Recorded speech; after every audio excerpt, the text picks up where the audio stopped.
বছরের মতো প্রায় আলোচনা চলছে। আমার একটু অভিজ্ঞতার আলোকে আমি যেটা দেখলাম যে বেশ কিছুদিন আগে এক মসজিদের সামনে ছোট্ট একটা বাচ্চা, সে বাচ্চাটা মনে করেন ক্লাস 1 বা নার্সারিতে পড়ার একটা বাচ্চা, সে আরেকটা বাচ্চার সাথে বলতেছে যে আমি মসজিদ দেখতে পারি না। ছোট বাচ্চাটা আরেকটা বাচ্চার সাথে বলতেছে, আমি পাশে বসে শুনে আমার ওই মাদ্রাসার এক শিক্ষকের কাছে বললাম যে এই ছোট বাচ্চা সে মৌলবীর কি বুঝে আর দেখতে পারি না বা দেখতে পারি এর কি বুঝে, এর তো এই বুঝটা হয় না।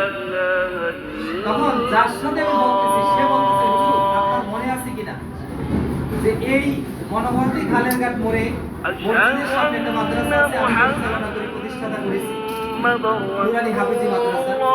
এই মাদ্রাসা প্রতিষ্ঠার পরে আমরা বাড়ি বাড়ি যখন দাওয়াত দিতে গেছিলাম মাদ্রাসার ব্যাপারে, তখন একটা লোক বলছিল যে হুজুর আমার কাছে আমি মৌলবী দেখতে পারি।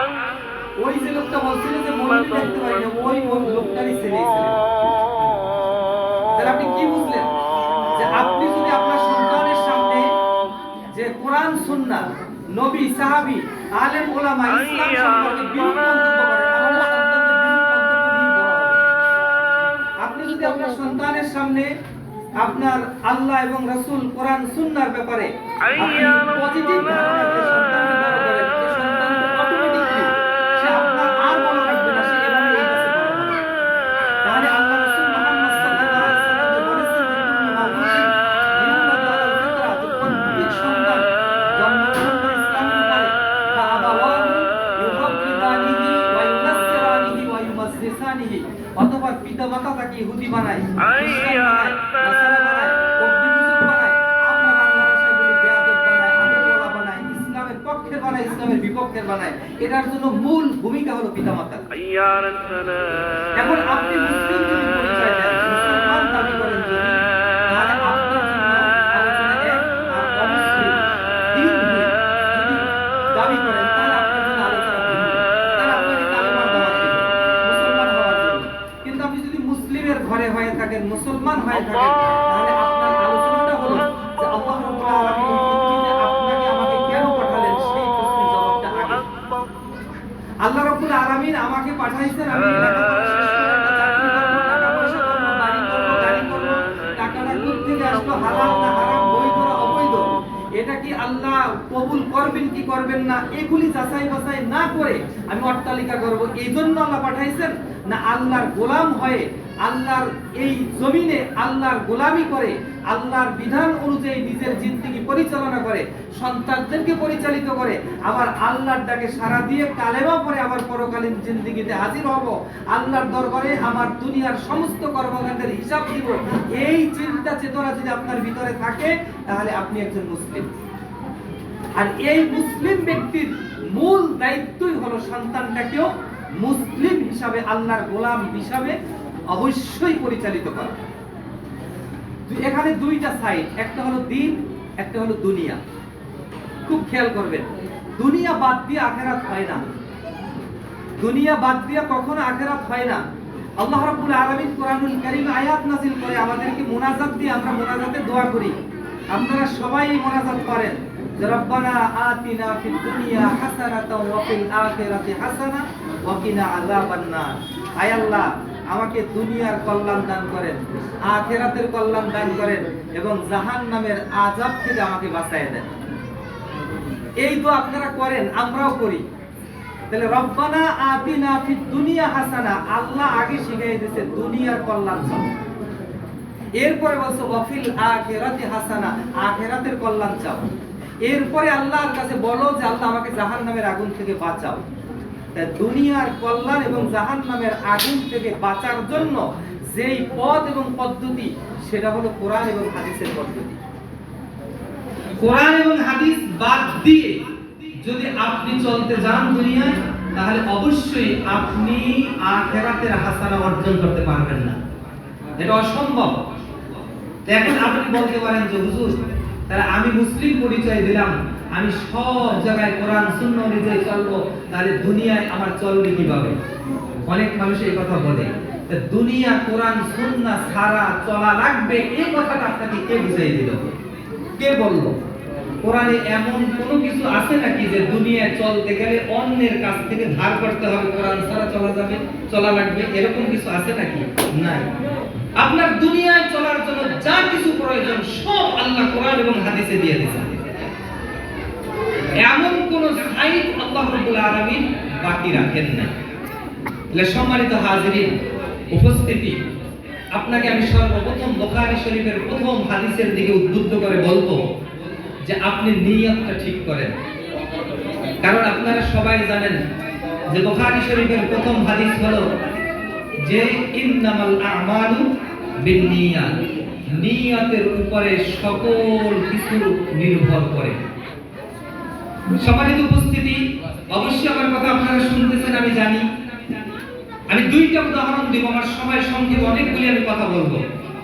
দুইটা উদাহরণ দেব শুধু নিয়তের উপরে। গায়েব যে বিষয়টা, অদৃশ্য যে বিষয়টা, ভবিষ্যৎ যে বিষয়টা, এটা সম্পূর্ণটা আল্লাহর উপরে ছেড়ে দিতে হবে। এখানে আপনার কোনো হাত রাখা যাবে না। আমি যদি এখন একটু ঘুষ না খাই, একটু সুদে টাকা না লাগাই, আমি যদি অন্যের জমি আত্মসাৎ না করি, আমি যদি মিথ্যা বলে কিছু টাকা পয়সা জমাই একটা বাড়ি গাড়ি করে দিয়ে না যাই, স্ত্রী মেয়েগুলো কি করবে? এই কথাটা আপনার মাথার ভিতরে, ব্রেনের ভিতরে শয়তান ঢুকাই দিয়েছে। আর ইসলাম বলে কি আপনার সন্তানকে নৈতিকতা, আদর্শ, দিন শিখায় দেন।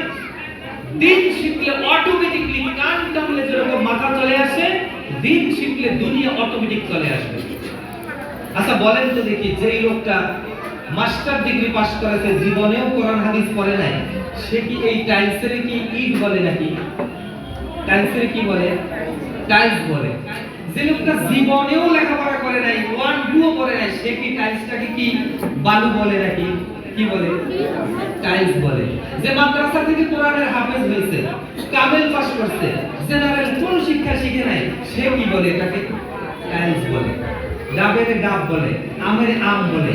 তাহলে দুনিয়া দারুল আসবাব, এটাই চলার জন্য কোনো শিক্ষা গ্রহণ করার দরকার নাই, জন্ম নিলেই চলে।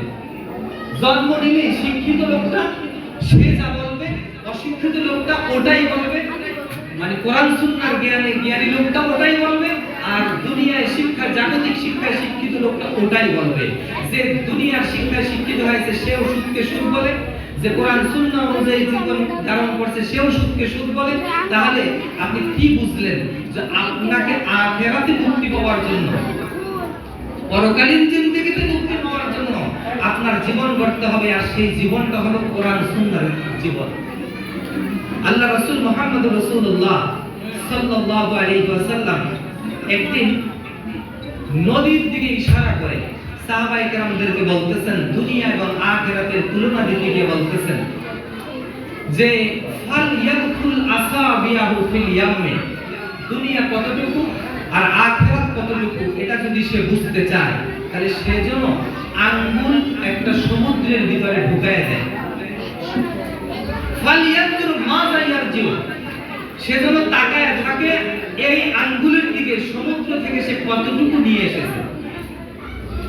আল্লাহ রাসূল মুহাম্মদ সাল্লাল্লাহু আলাইহি সাল্লাম বলেন যে একটা বড় মহাসাগরের মধ্য থেকে, সমুদ্রের ভিতর থেকে আঙ্গুল যতটুকু উঠায় নিয়ে আসছে এতটুকু হলো দুনিয়া, আর সমুদ্রের ভিতরে যতটুকু বাকি রয়েছে এতটুকু পরিমাণ হলো আখিরাত।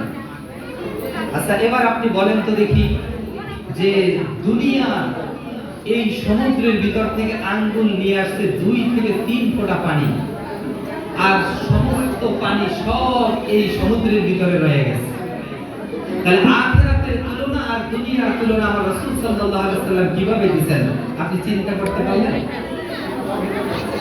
তাহলে এই সংক্ষিপ্ত দুনিয়ায় চলার জন্য আমাদের যত চিন্তা, চেতনা, গবেষণা, লেখাপড়া আর যত পরিশ্রম, কিন্তু আবাদুর আবাদ জিন্দেগি, যেই জিন্দেগির শুরু আছে শেষ নাই, ওই জিন্দেগিতে আমি জবাবদিহিতা কেমনে করব, আমার সন্তান পার কেমনে পাবে, আমি কিভাবে বাঁচবো, এই জন্য চিন্তা চেতনা কতটুকু, এই একটা প্রশ্ন আপনার বিবেকের কাছে রাখলাম। দ্বিতীয় নম্বর কথা হলো যে আপনি নিয়তটা কেন ঠিক করবেন দুনিয়াতে? কারণ নিয়তের উপরে আপনার কাজটা নির্ভর করে। একজন বেচারা 60 বছর চাকরি করার পরে এই লোক রিটায়ার্ড হয়ে 50 লক্ষ টাকা ব্যাংক থেকে উঠায় নিয়ে আসলো, সে রিটায়ারমেন্টের টাকা পেল, পেনশনের টাকা 50 লাখ টাকা। আপনি খুব খেয়াল করেন, বোঝার চেষ্টা করেন উদাহরণটা। এখন ওই টাকাটা নিয়ে এসে দুই একজন বন্ধু বান্ধব নিয়ে ব্যাংকে ফিক্সড ডিপোজিট করে রেখে দিল। রাখার সময় ব্যাংক কর্মকর্তাকে বলতেছেন যে বার্ধক্যজনিত কারণে শেষ বয়সে মারাত্মক যদি কোনো রোগ হয় তাহলে চিকিৎসা করব কি দিয়া, এই টাকা পয়সা সন্তানদেরকে দিব না, এটা রেখে দিলাম চিকিৎসার জন্য। বেশ কিছুদিন পরে তার ক্যান্সার হয়েছে, চিকিৎসায় 55 লক্ষ টাকা লাগছে। 50 লাখ টাকা এই রেখে দেওয়া টাকা থেকে খরচ হইল, 5 লাখ টাকা সন্তানরা বহন করলো। সুস্থ হয়ে বাড়িতে আসার পরে বলতেছে, টাকাটা ওই সময় রাখছিলাম বিদায় আজকে চিকিৎসাটা সুন্দর করে করতে পারলাম। এটা হলো ব্যক্তির কথা। আর ইসলাম বলে তুমি নিয়ত করছিলে টাকাটা রাখার সময়, এজন্য আল্লাহ তোমাকে এই রোগটা দিয়েছে, না হলে রোগটা দিত না। আপনি আমার কথা বুঝতে পারছেন কিনা জানি না। নার্গিস বেগম নামের একটা মেয়ে ইন্টারমিডিয়েট পার পরে এরকম সময় বিবাহ হয়ে গেছে। এখন বিবাহের পরে 2-3 বছর সন্তান হলো, লেখাপড়া করতে পারে নাই। স্বামী চাকরি করে, হঠাৎ করে সে লেখাপড়ায় মন দিল। মানুষ জিজ্ঞাসা করে যে তোমার সন্তান আছে, তুমি আবার এত লেখাপড়ায় মন দিলা, কারণটা কি? অল্প বয়সে যদি স্বামীটা মারা যায় তাহলে আমি এই সন্তান নিয়ে পাড়ি দিব কিভাবে? এজন্য আমি লেখাপড়া করে একটা চাকরি নিব, এটা আমার মূল টার্গেট। ঠিক 6 থেকে 7 বছর পরে স্বামী মারা গেল ক্যান্সার হয়ে। এরপরে তার চাকরি হলো, সে সন্তান নিয়ে পাড়ি দিচ্ছে। দেখছো, বলছিলাম না যে আমার স্বামী যদি অল্প বয়সে মারা যায় তাহলে আমি সন্তান নিয়ে পাড়ি জমাবো কিভাবে? এজন্য আমি কষ্ট করে লেখাপড়া করে চাকরি নিয়েছি, এখন তো আমার স্বাচ্ছন্দ্যে জীবন চলবে। এটা হলো নার্গিস বেগমের কথা। কিন্তু ইসলাম বলে সে নিয়ত নেগেটিভ করছিল ভবিষ্যৎ নিয়ে, এজন্য আল্লাহ তার স্বামীকে এই অবস্থায় নিয়ে গেছে, না হলে এই অবস্থায় তার স্বামীকে দিতেন না। ইসলাম বলে ভবিষ্যৎটা পুরোটা আল্লাহর হাতে ছেড়ে দেন। আপনার সন্তানকে দিন শিখায় দেন, রবের পরিচয় শিখায় দিয়ে যান। এরপরে রব দায়িত্ব নেবে সন্তান কিভাবে থাকবে না থাকবে, কি খাবে না খাবে, ভালোভাবে চলবে না চলবে, সেটা রবের দায়িত্ব, আপনার দায়িত্ব না। আপনার দায়িত্ব সন্তানকে রবের পরিচয় দিয়ে দেওয়া। লোকমান আলাইহিস সালাম সূরা লোকমানের ভিতরে শুরুর দিকে আসছে এরকম আল্লাহ রাব্বুল আলামিনের পরিচয় করায় দিয়েছেন। লোকমান আলাইহিস সালাম তার ছোট্ট সন্তানকে, ইয়া বুনাইয়া ইন্নাহা ইন তাকুম মিসকালা হাববাতিন মিন খারদালিন ফাতাকুন ফি সাখরাতিন আও ফিস সামাওয়াতি আও ফিল আরদি ইয়াতি বিহা আল্লাহ ইন্নাল্লাহা লাতীফুল খাবীর। ও আমার ছোট্ট ছেলে, তোমাকে আমি বলি শোনো, আমি এমন এক রবের পরিচয় তোমাকে দিচ্ছি, যেই রব এত বেশি ক্ষমতাবান। ছোট্ট একটা সরিষার দানা বিশাল মরুভূমির ভিতরে যদি তার এই সরিষার দানাটা রেখে দেওয়া হয়, পৃথিবীর কেউ খুঁজে না পেলেও ইয়াতি বিহাল্লাহ, আমার রব মুহূর্তের ভিতরে নিয়ে আসতে পারে। এমন একজন ক্ষমতাধর রবের পরিচয় তোমাকে দিচ্ছি। ও আমার ছেলে শোনো, তুমি রাতের অন্ধকারে ল্যাপটপে, টাচ মোবাইলে, ঘরের দরজা বন্ধ করে, জঙ্গলে গিয়ে, বন্ধু বান্ধবের চোখের আড়ালে গিয়ে, কোন ব্যক্তির আড়ালে গিয়ে তুমি যদি পাপ কাজ করো, আমার রব কিন্তু দেখেন, তিনি সদা জাগ্রত, তিনি কিন্তু কখনো ঘুমান না। খবরদার, তুমি সকলকে লুকাতে পারলেও আমার রবকে লুকাতে পারবে না। এই পরিচয়টা যখন ছোট্ট বয়সে আপনার সন্তানের ব্রেনের ভিতরে দিয়ে দিবেন, ওয়াল্লাহি রাব্বিল কাবা, কাবার মালিকের শপথ, এই সন্তান বিপদগামী হওয়ার সম্ভাবনা নাই, বিপদগামী হবে না। এজন্য সন্তান ভালো হওয়ার জন্য মা বাবার ভূমিকা 90 নয় 99% ভূমিকা মা বাবার। কোন প্রতিষ্ঠানে পড়াবেন, কি পড়াবেন, এটা নির্বাচন পিতামাতা করবে। এবং মূল মুসলিম পরিচয় দেওয়ার পরে আপনার প্রথমেই যাচাই বাছাই করতে হবে যে আমার মূল ঈমান, আমার মূল আখিরাত, আমার মূল ইসলাম আছে কিনা। এর সাথে যদি দুনিয়া থাকে কোনো সমস্যা নাই, কিন্তু দুনিয়া আছে পুরাটা, আখিরাত নাই মোটেও, সেখানে মুসলিম ব্যক্তি কোনো অবস্থাতেই যেতে পারে না, কোন ব্যক্তি যেতে পারে না। অনেক সময় আমাদের অনেক মা বোনরা আছে, বাবারা আছেন, অভিভাবকরা আছেন, সন্তানদেরকে নীতি বাক্য শোনায়, এই ছেলে তুমি এটা করো, ওইটা করো, কিন্তু নিজে এটা করে না। আপনাদের এই মনোহরদীর পার্শ্ববর্তী এলাকা কাপাসিয়া, দাওয়াতুল হক দেওয়ানা একটা মাদ্রাসা আছে, কওমি মাদ্রাসা। আজকে থেকে প্রায় 10 বছর আগে, আপনারা অমনোযোগী ভাবে কথার পয়েন্ট হারিয়ে ফেলবেন, মনোযোগ দেন আমার দিকে। 10 বছর আগে আমি একটা ছাত্র ভর্তি করানোর জন্য এক ব্যক্তির সাথে ওই মাদ্রাসায় গেছিলাম। যাওয়ার পরে শুনলাম যে ওই মাদ্রাসায় কোনো ছাত্র ভর্তি করাতে হলে তার অভিভাবককে সাথে নিয়ে যেতে হবে। বৈধ অভিভাবক, বাবা মা, বা বাবাকে প্রথম প্রাধান্য, বাবা না হলে মা যেতেই হবে, একজন অভিভাবক যেতে হবে, না হলে ভর্তি করাবে না। ভর্তি পরীক্ষায় টিকুক বা না টিকুক সেটা পরে, কিন্তু আগে শর্ত হলো মা বাবাকে নিয়ে যাওয়া। এক পর্যায়ে অভিভাবকদেরকে এক রুমে বসালেন, আর এক রুমে ছাত্রছাত্রীদেরকে পরীক্ষা নিতেছেন। অভিভাবকদের রুমে আমিও বসলাম। টিচাররা গিয়ে বক্তৃতা দিয়ে বলতেছেন যে দেখেন, আপনি আপনার ছেলেকে হাফেজ বানাবেন, আলেম বানাবেন, নিয়ত করছেন ভালো হবে, কিন্তু আপনি নিজে কি নিয়ত করেছেন আপনি দ্বীনের উপরে চলবেন? আপনার মুখে তো দাড়ি নাই, আপনি ফজরের নামাজ পড়ছেন কিনা, আপনি দ্বীন মানেন কিনা, এইটা আগে ঠিক করেন। আপনার নিয়তটা আপনি ঠিক করেন, অটোমেটিকলি আল্লাহ আপনার সন্তানকে ঠিক করে দিবেন। আগে আপনি ঠিক হন। আপনারা আমার দিকে তাকাইলে দেখবেন আমি একটা জামা গাইতেছি, যেই জামাটার কলার আছে একটা। তার একটা জামা ছিল মনোহরদী শেখেরগাঁও মাদ্রাসায় আমি চাকরি করা অবস্থায়, যেই জামাটার কলারটা ছিল ছোট, তো বেশিরভাগ সময় এরকম খুলে রাখতাম। আমার ছোট্ট ছেলেটা এখন হেফজখানায় পড়ে 14 পারা হাফেজ হয়েছে। ওই ছেলেটা যখন প্রতিষ্ঠানে ভর্তি হয় নাই, এরকম সময় পরে একটা জুব্বা বানাই দিলাম। দেওয়ার পরে আমি ওর জামাটা গায়ে দিয়ে এরকম বুতামটা লাগাই দিই, কিছুক্ষণ পর দেখে এরকম খোলা। আমি আমার ওয়াইফকে জিজ্ঞাসা করলাম যে তুমি কিন্তু জিজ্ঞাসা করো তো, যে মাত্র 5 মিনিট আগে জামার জুব্বার কলারটা লাগাই দিলাম, সে খোলা রাখলো কেন? যখন আমার ছেলেটা আমার ওয়াইফের কাছে বলতেছে যে আব্বুটা খোলা কেন, কথা বুঝেন নাই? ছেলেটা জিজ্ঞাসা করলো আমার ওয়াইফের কাছে যে আব্বুটা খোলা কেন। তখন আমি এই জুব্বাটা চেঞ্জ করে পরের দিন যেই জুব্বার কলারটা লাগানো যায় ওইটা যখন লাগানো শুরু করলাম, দেখি ছেলেটা আর কখনো জুব্বার কলার খুলে না। যে সন্তানকে আপনি যা বলবেন, ওই বলার কথাটা যতটুকু মানবে, দেখে দেখে তার চেয়ে বেশি মানবে। বসো এখানে বসো। আপনি বলতেছেন এই ছেলে মোবাইল চালায় না, আপনি এই কথা বলে তাকে পড়তে বসে পাশের রুমে গিয়ে আপনি মোবাইল চালাইয়া এত গভীর মনোযোগ দিয়ে মোবাইলের ভিতরে ঢুকে গেছেন, আপনার দুনিয়ার কোনো খবর নাই। তখন ওই সন্তান ভাববে এটা বুঝি কথার কথা, এটা বুঝি বলার মতো কথা, মানার মতো না। মানার মতো হলে তো আব্বু মানতো, আম্মু মানতো। আমাকে বলতেছে ধরো না, তারা ধরতেছে। তাহলে আপনি যদি সন্তানকে বলেন এই তুমি সালাম দাও, আগে আপনি সালাম দেন।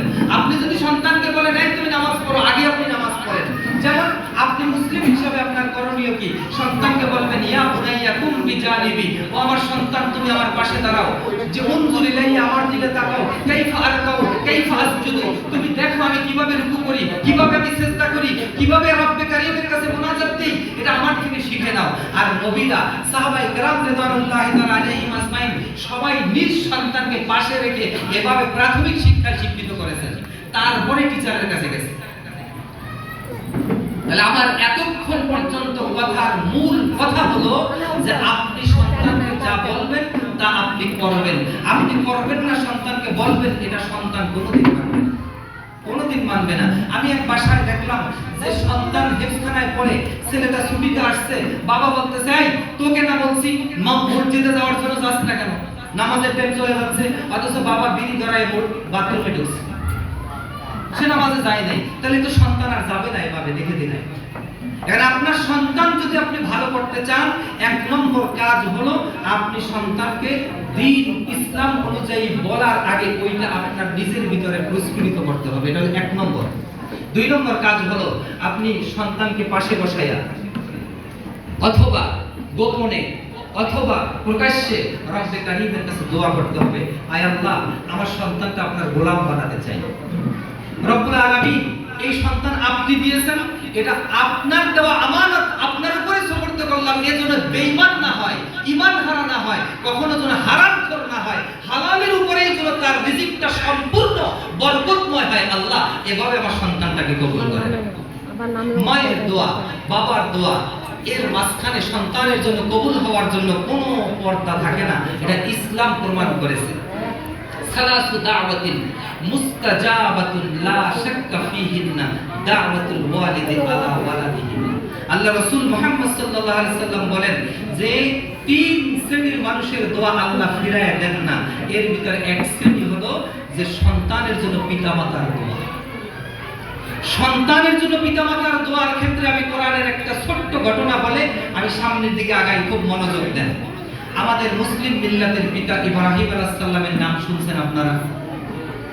আমাদের জাতির পিতা, কি কথা ঠিক না? ইব্রাহিম আলাইহিস সালাম জাতির পিতা, এটা কোনো ব্যক্তি বানায় নাই, আল্লাহ বানায় দিয়েছেন। ইব্রাহিম আলাইহিস সালামের পৃথিবীতে আগমনের পরে, নবী হওয়ার পরে পরীক্ষা আল্লাহ একটার পর একটা নেওয়া শুরু করেছেন।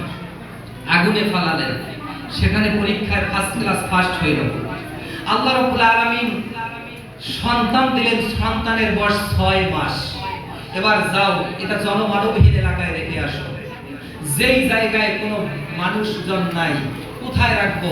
জিবরাইল আমিন উপরে উপরে উড়ে উড়ে যায়। জিবরাইল বলতেছে ডানে যান, বামে যান, সামনে যান, দাঁড়ান, এই যে এখানেই হবে আপনার সন্তান এবং স্ত্রীর বসবাসের জায়গা।